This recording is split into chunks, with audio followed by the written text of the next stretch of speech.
What's good? It's Khalil Jamar. Hope that all is well with you guys. If this is your first time on my channel, welcome. If this is not your first time on my channel, welcome back.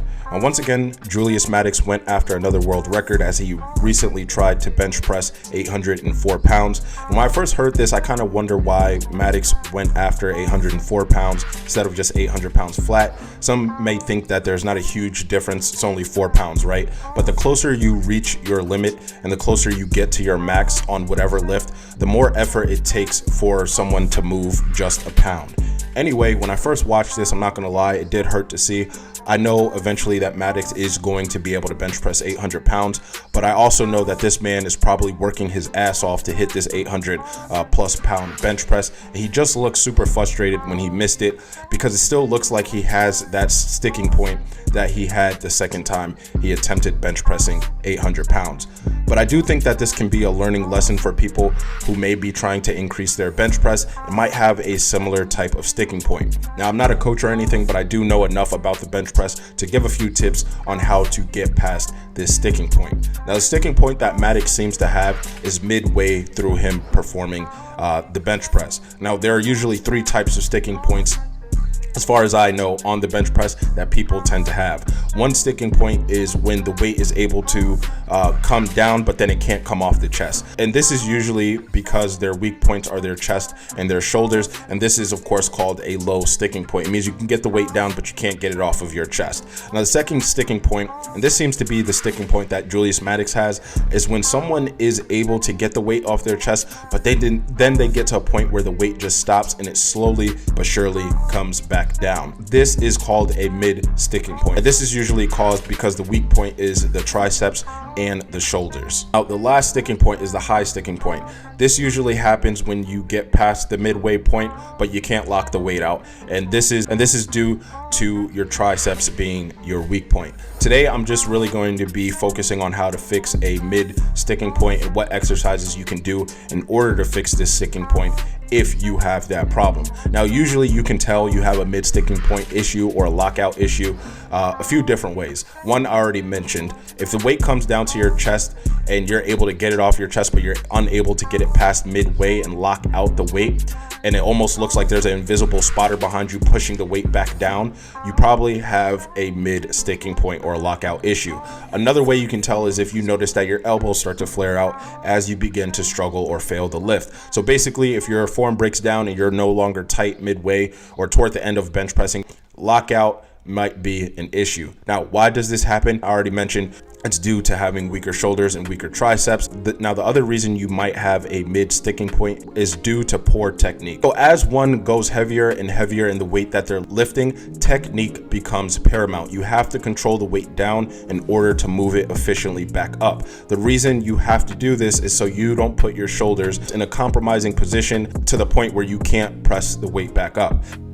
Now, if you do have a mid sticking point, there's really 2 things that I would work on that helped me because I did have a similar issue.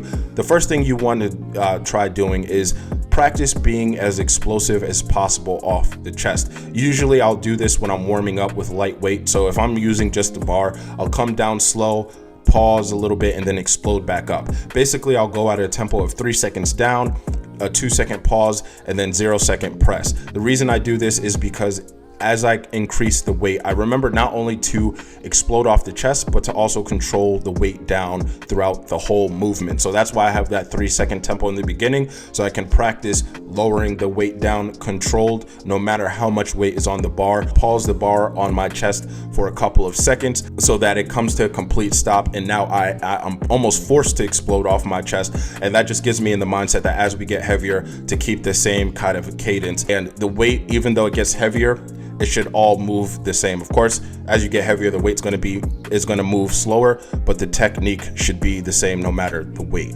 Now, the second thing that I would work on is shoulder press or military press. Like I said, if you're failing midway, usually it is a shoulder issue. And to strengthen your shoulders, you of course want to work on shoulder exercises if you realize that you have a mid sticking point. Now, clearly, all of us do have a sticking point, whether we know it or not. If the greatest of all time, Julius Maddox, has it, we most definitely have our own sticking points. So it's important to pay attention and record your lifts so you can catch what points you seem to struggle at. Even if it's the slightest struggle, when you catch it, work on the things you need to do to rectify the problem as much as possible so that your sticking point doesn't become a bigger problem than it needs to be. Now, even though Maddox has this sticking point, we have to remember this is 800 pounds. It's impressive for someone to just squat or deadlift 800 pounds. The fact that anyone can rack 800 pounds from a bench press rack and not have it collapse on their chest,